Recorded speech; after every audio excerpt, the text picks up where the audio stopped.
The harsh smack shattered the first-class quiet. 16-year-old Elliot froze, the searing sting on his cheek a shocking violation. Judged unworthy by the flight attendant, his hoodie, his youth, his black skin marking him an intruder despite his valid ticket, he'd only quietly asserted his right to be there. Now, humiliated before silent onlookers, witnessed the chilling collision of unchecked bias and unimaginable power. Discover the fight for dignity when belonging itself is denied. The silence inside the first-class cabin of Apex Air Flight 712 was a meticulously crafted illusion, a low, expensive hum designed to cocoon its occupants from the mundane realities of air travel, insulating them within a bubble of polished wood veneers, plush leather, and discreet service.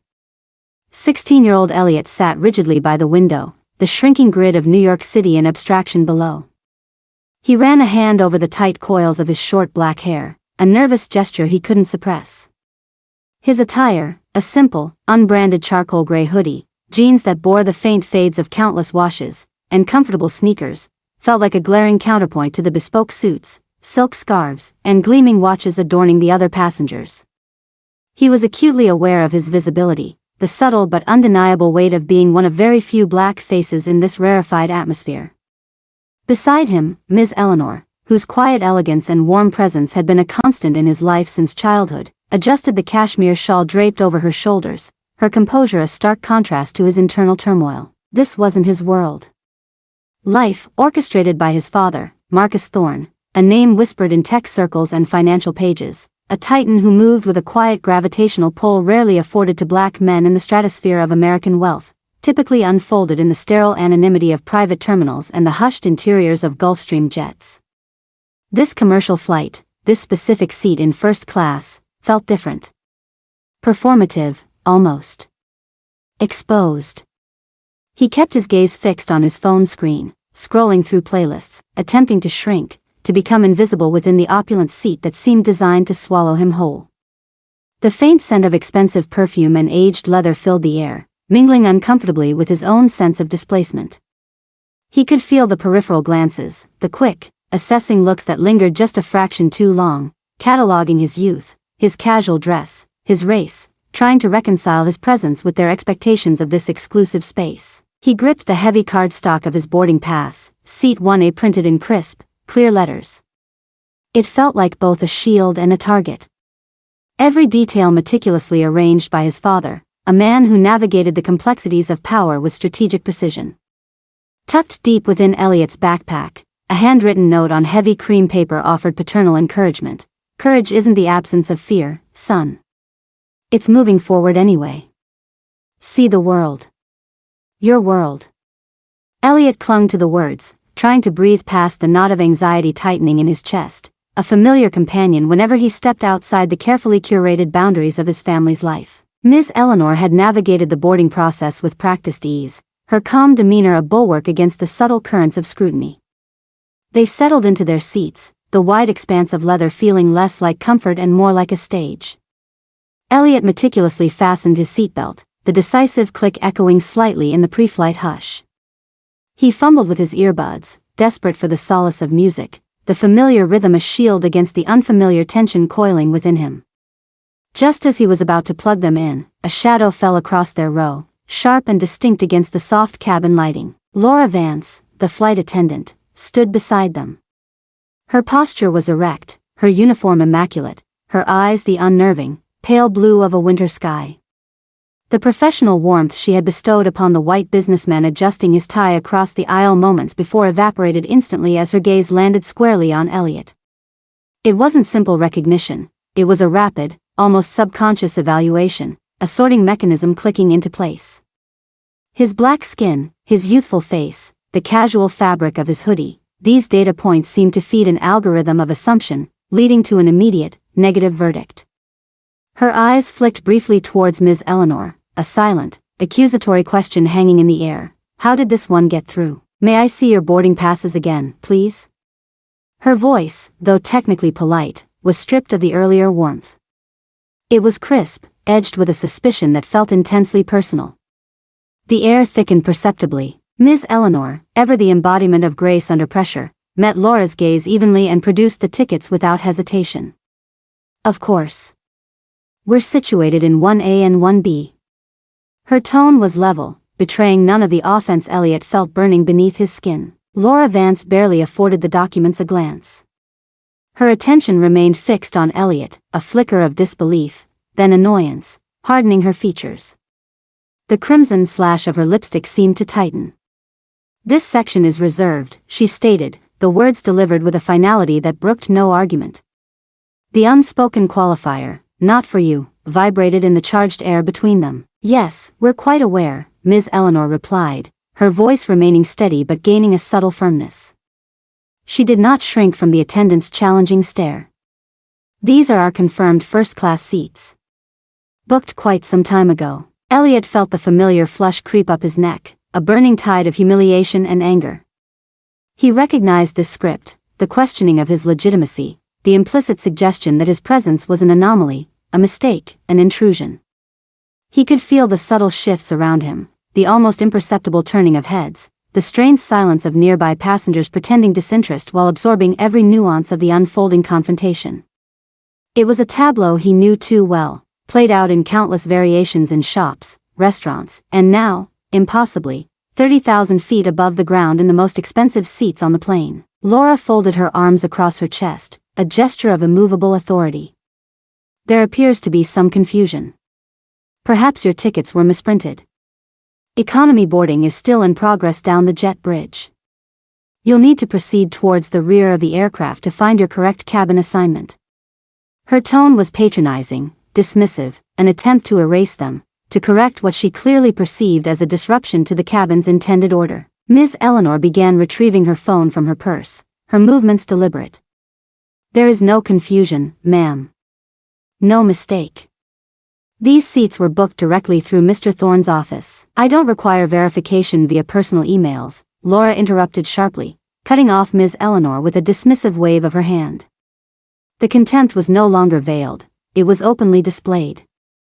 "Please gather your belongings immediately and move towards the back. We can address this supposed error later. I have cabin preparations to complete before departure." Her voice rose slightly, the command sharpened, laced with impatience. Across the aisle, the man who had been engrossed in his Wall Street Journal lowered the paper almost imperceptibly, his eyes briefly flicking towards the commotion. Elliot couldn't remain silent, couldn't simply absorb the indignity. "But, this is my seat," he managed, the words barely audible, tangled with confusion and the sharp sting of public humiliation. "I haven't done anything wrong." Laura Vance pivoted abruptly, her body language radiating hostility. Her face, already tight, constricted further. "Are you now questioning my instructions?" she demanded, her voice dropping to a near hiss, the pale blue eyes narrowing into icy slits. The air crackled, thick with unspoken threats and the raw charge of racial tension. Time seemed to warp, stretching and compressing in the seconds that followed. Before Ms. Eleanor could fully react, before Elliot's brain could process the shocking velocity of the escalation, Laura Vance's hand moved. It wasn't a tentative gesture, it was a decisive, violent strike, fueled by an explosive combination of indignant authority and deeply ingrained prejudice. Her palm connected with Elliot's cheek with a sickeningly loud smack that shattered the cabin's expensive quiet, echoing with brutal clarity. The world tilted violently off its axis. Elliot felt the immediate, searing sting, a physical violation that struck deeper than flesh, vibrating through bone and spirit. His head jerked sideways from the force. He didn't shout, didn't flinch further. He froze, a statue carved from disbelief and shock. The reality of the assault, being struck, here, by this woman, in front of everyone, felt surreal, nightmarish. The low hum of the engines vanished, replaced by a roaring cacophony inside his own head. This wasn't just a slap, it was a brutal assertion of dominance, a physical manifestation of the message her eyes had already conveyed: "You do not belong. You are less." A collective, sharp intake of breath rippled through the nearby rows. The woman with the impossibly high stilettos brought a hand to her mouth, her eyes wide with horror. The businessman across the aisle dropped his newspaper entirely, staring openly now. Ms. Eleanor stood immobilized for a fraction of a second, her face a mask of stunned disbelief quickly hardening into protective fury. One hand hovered near Elliot, trembling slightly. Laura Vance stood over him, her chest rising and falling rapidly, a flush creeping up her neck, staining her pale skin. Her eyes, however, held no remorse, only a kind of vindicated anger. "Do not," she hissed, her voice vibrating with controlled fury, "ever raise your voice to me on this aircraft." The implication was clear. His quiet assertion of his rights was interpreted as insolence deserving of physical punishment. Then, with a visible effort to regain composure, she smoothed the front of her uniform, turned with a stiff precision, and walked towards the forward galley, leaving behind a silence thick enough to choke on. The air felt toxic, heavy with the residue of casual violence and the ugly spectacle of unchecked bias. Elliot slowly, tentatively, raised a hand to his cheek. The initial numbness was rapidly giving way to a throbbing, insistent ache. A wave of pure, unadulterated humiliation washed over him, cold and suffocating. It was followed immediately by a bewildered, simmering anger. His fingers, clumsy with shock, fumbled for his phone in his hoodie pocket. He managed to unlock it, his vision slightly blurred. He navigated to the secure messaging app he rarely used, the one reserved for urgent communication with his father. He selected the contact labeled MT Marcus Thorne. His thumb hovered, trembling, over the keypad. He typed 2 words, a prearranged distress signal. Code red. 712. He stabbed the send button, his breath catching in his throat. Ms. Eleanor finally moved, sinking into the seat beside him, her voice low and shaking with a mixture of concern and outrage. "Elliot? Oh, honey, are you all right? Let me see." She gently reached out with a tissue from her purse, dabbing lightly at his cheek. A distinct red mark was already blooming against his brown skin, a stark testament to the force of the blow. Elliot could only manage a mute nod, his gaze fixed on the phone screen, waiting. The whispers started again, louder now, less guarded. "Did you actually see that? My God," she hit him. "What on earth for?" Yet, despite the murmurs of shock, no one stood up. No one challenged Laura. They remained spectators, trapped in their expensive seats, their silence a form of passive complicity. Elliot's phone vibrated sharply in his hand. A reply from MT appeared instantly. "Stay put. Observing. Seat 5B. Observing." The word jolted Elliot. He forced himself to lift his head, his eyes scanning the rows behind him. 4 rows back, strategically positioned near the aisle, sat his father. Marcus Thorne. Tall, even when seated, radiating an aura of controlled power. His expression was utterly unreadable, a mask of neutrality, but his eyes, dark and piercing, were fixed intently on the front of the cabin, specifically on the galley where Laura Vance had retreated. He hadn't stormed forward. He hadn't raised his voice. He was watching. Waiting. Assessing the situation with the strategic calm that defined his empire. The temperature in the cabin seemed to drop several degrees, the air charged with the potential energy contained within his quiet, observant presence. The wait felt agonizing, the minutes stretched into an eternity, each tick of an unseen clock amplified in the strained silence. Laura Vance eventually re-emerged from the galley, attempting to project an air of professional normalcy. Her smile was fixed, brittle, but her hands, as she offered pre-departure beverages, trembled almost imperceptibly. She moved down the aisle, carefully, deliberately avoiding eye contact with row 1. Her movements were stiff, unnatural.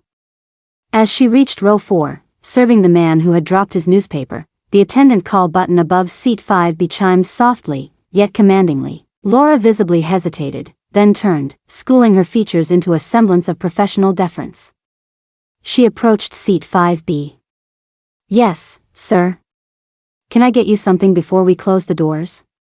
Her voice was slightly strained. Marcus Thorne looked up from the tablet he hadn't actually been reading, his expression mild, almost conversational. "Actually, yes. Thank you. I was hoping you could clarify something for me regarding Apex Air's official policy on physical interactions with passengers. Specifically," he paused, letting the word hang in the air, "the protocol for striking them." His voice was quiet, devoid of aggression, yet it possessed a peculiar quality that instantly silenced the remaining whispers and drew the absolute, undivided attention of everyone within earshot. Laura Vance froze mid-movement, the carafe in her hand hovering precariously. Her forced smile faltered, crumbling at the edges. I beg your pardon, sir, she stammered, her eyes darting nervously. The young man seated in 1A, Marcus continued, his tone remaining unervingly calm, his gaze steady and penetrating. I observed your entire interaction from my seat here. I noted that you dismissed his valid, first-class boarding pass without proper verification. I observed you refuse his caretaker's offer to provide further confirmation. And then, when he quietly, respectfully, asserted his right to occupy his assigned seat, I witnessed you strike him forcefully across the face. He paused again, allowing the stark facts to resonate. Is that the standard procedure for addressing passengers whom you perhaps deem out of place? Laura's face, already pale, turned ashen. She looked cornered, panicked. Sir, there was a misunderstanding. The passenger seemed agitated, he wasn't cooperating.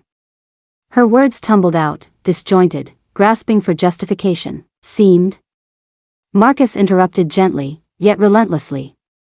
Or did he simply fail to conform to your preconceived notion of who belongs in this cabin? Let's dispense with euphemisms, Ms. Vance.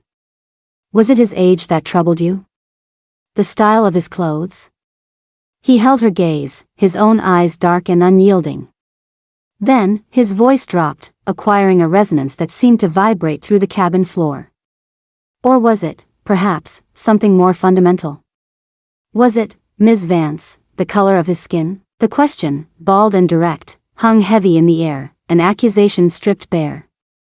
Laura visibly flinched as if struck herself. She opened her mouth, then closed it, unable to formulate a coherent denial. It didn't seem right, he shouldn't have been. Marcus slowly reached into the inner pocket of his tailored jacket. He retrieved a slim, platinum card holder. With deliberate precision, he extracted the dark gray, almost black card embossed with the Apex Air logo and a single, discreet designation beneath his name, Chairman. He didn't flourish it, he simply held it out towards Laura, allowing the weight of its significance to settle.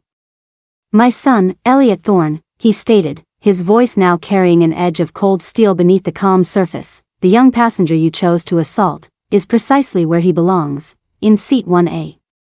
And I, he added, the quiet declaration landing with the force of a physical blow, am the owner of this airline. Pure, unadulterated terror washed over Laura Vance's face. The last vestiges of her composure disintegrated. Mr. Thorne. She gasped, her voice barely a whisper. Oh my God. I had absolutely no idea. Precisely, Marcus cut her off again, his tone sharp now, devoid of any previous restraint. You had no idea who he was. But his identity, Ms. Vance, is utterly irrelevant. What matters is that you judged a human being unworthy based on your own ingrained biases. You denied him the fundamental dignity and respect that is owed to every single passenger on every Apex Air flight, regardless of their name, their attire, their age, or the color of their skin. He pressed the attendant call button again, this time with a decisive firmness that signaled the end of the exchange. The lead flight attendant, David Chen, a competent man now looking deeply unnerved, hurried over almost instantly. Mr. Thorne? Sir? Is everything all right here? Marcus outlined the situation succinctly, calmly, but with an unmistakable air of absolute authority. David, please contact Captain Riley immediately. Inform him that Ms. Vance is relieved of all duties, effective this moment. Arrange for ground security and an executive representative to meet this flight upon arrival in Los Angeles. Ms. Vance will be escorted off the aircraft for a formal review regarding the physical assault of a passenger, specifically, my son. David stared, his expression a mixture of shock and horrified understanding. He nodded numbly, swallowing hard. Yes, sir. Right away, Mr. Thorne. Marcus then gestured curtly towards the rear galley with his chin. Ms. Vance. Proceed to the back. Wait there. Do not interact further with any passengers or crew. Stripped bare of her uniform's authority, exposed and utterly defeated, Laura Vance stumbled backward, then turned and made her way towards the rear galley. She walked hunched, diminished, the focused weight of every single passenger's gaze pressing down on her like a physical burden. The silence that followed her retreat was no longer merely tense, it was heavy with judgment, amplifying the profound depths of her humiliation and the undeniable gravity of her transgression. The remainder of Flight 712 proceeded towards Los Angeles under a thick, suffocating blanket of tension. The carefully constructed illusion of first-class serenity had been irrevocably shattered, the polished veneer cracked open to reveal the raw, uncomfortable truths of prejudice, power, and privilege simmering beneath.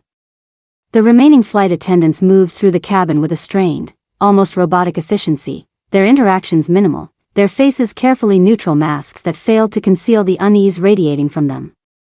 Beverages were poured with trembling hands, requests were met with curt, hushed responses. The air itself felt different, heavy, charged, every quiet cough or rustle of a magazine seeming unnaturally loud. Elliot remained by the window, staring out at the endless expanse of blue, though he barely registered the view. The physical sting on his cheek had subsided to a dull throb, but it was overshadowed by a deeper, more resonant ache, the weary, soul-deep exhaustion that came with understanding precisely why he had been targeted.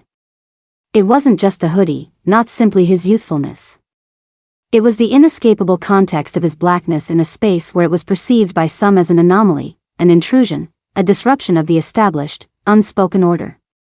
Laura Vance's swift, violent reaction wasn't just about a perceived infraction, it was about reinforcing boundaries, about putting him back in what she considered his place.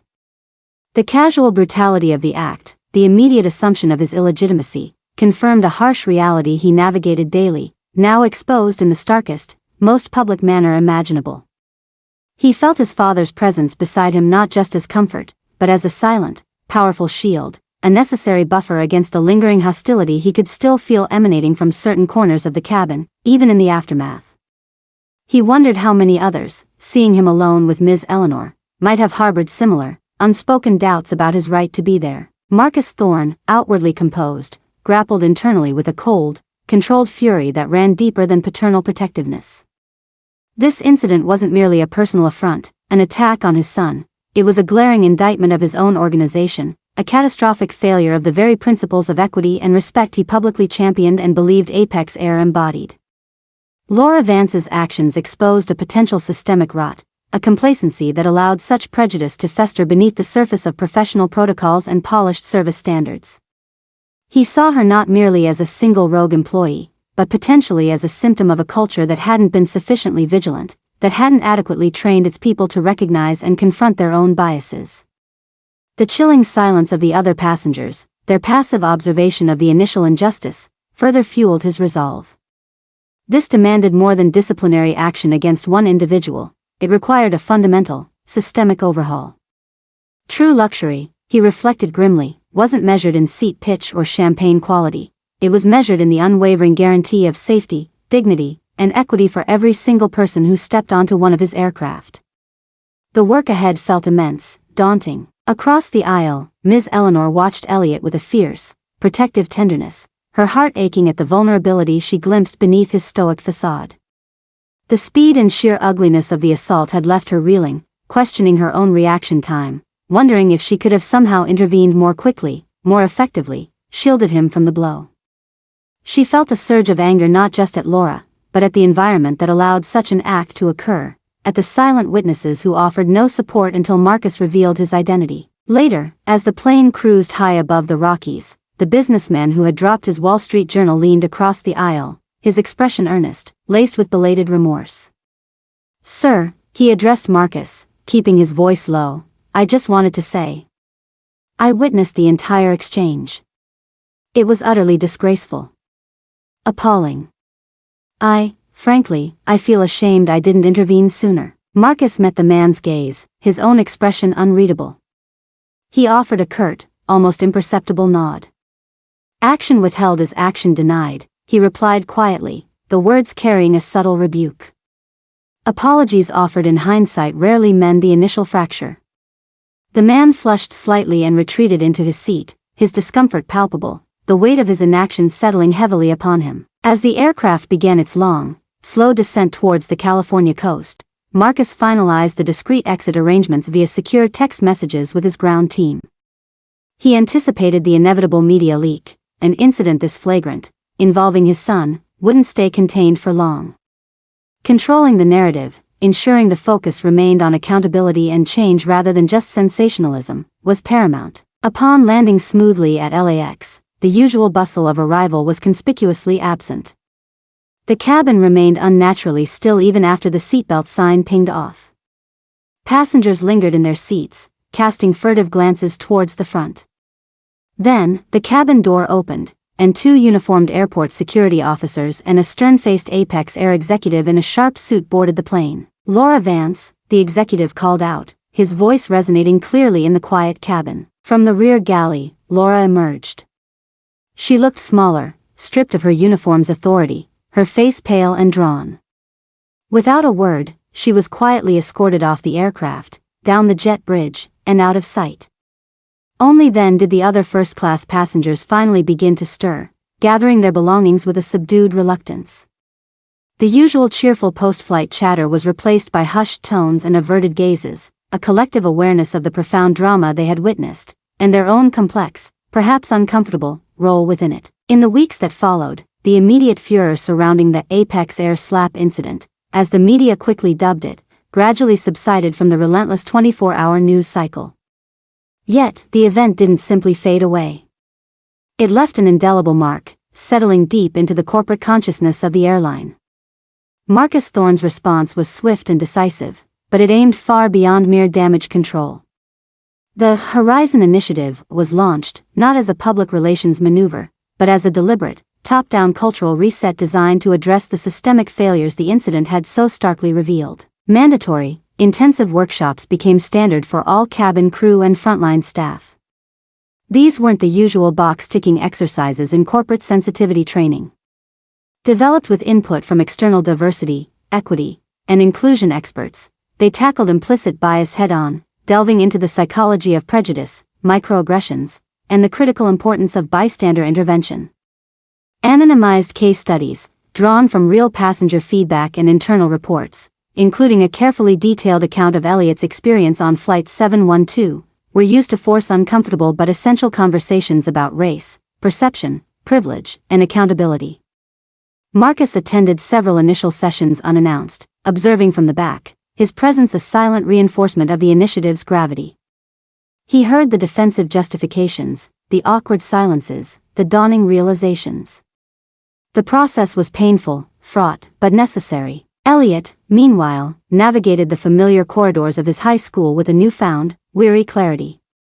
The initial whispers and stares following the news reports had mostly died down, replaced by a kind of cautious curiosity among his peers.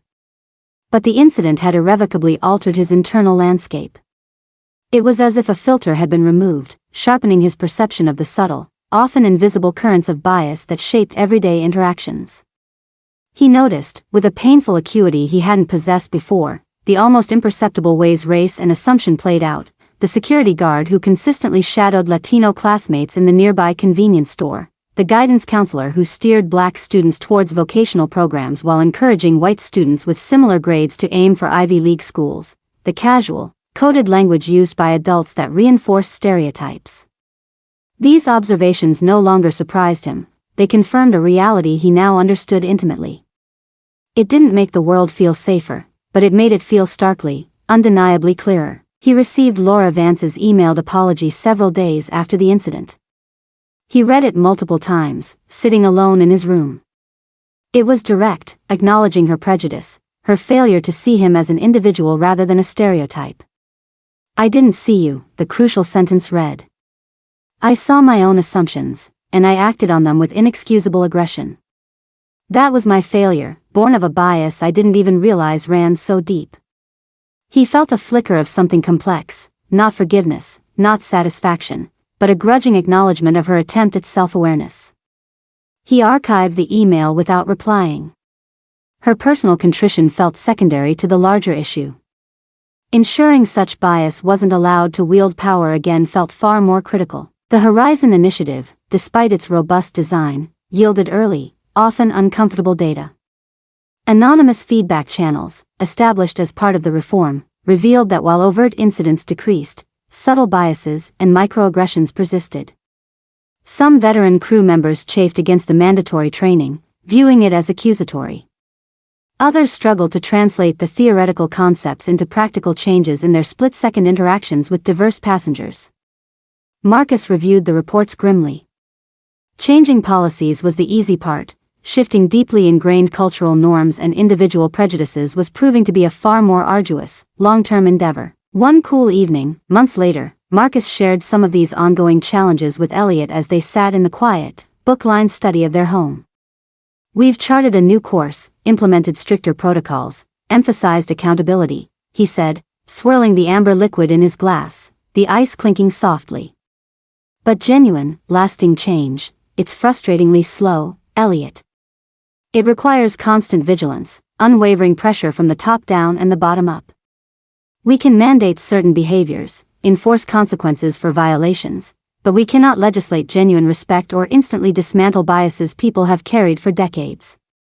That's the deeper work, the work that continues long after the policy memos are filed and the headlines fade." Elliot gazed out the large window at the sprawling tapestry of city lights glittering in the distance. The memory of the slap, the feeling of utter powerlessness followed by the cold weight of his father's intervention, remained vivid. "Do you think people like her, people who see the world that way, can they actually change?" he asked, the question quiet, almost hesitant. "Can they really learn to see past, just, see people?" Marcus paused, considering his response carefully. "I believe in the possibility of change, son," he replied, his voice measured. "Human beings are capable of growth, of introspection, of evolving their perspectives. But it rarely happens passively. It demands conscious, intentional effort.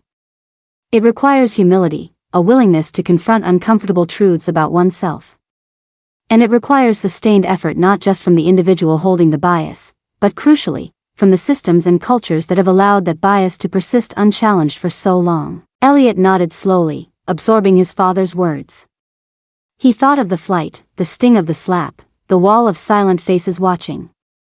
He thought of Laura Vance's email, a single step on what was likely a long, difficult path for her.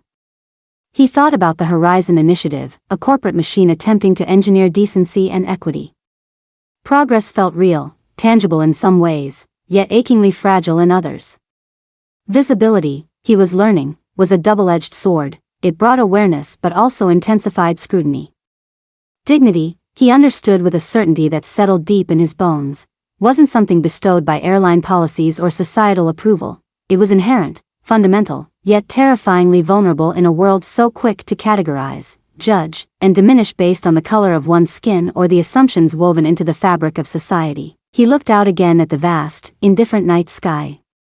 The flight was long over, the immediate turbulence had subsided.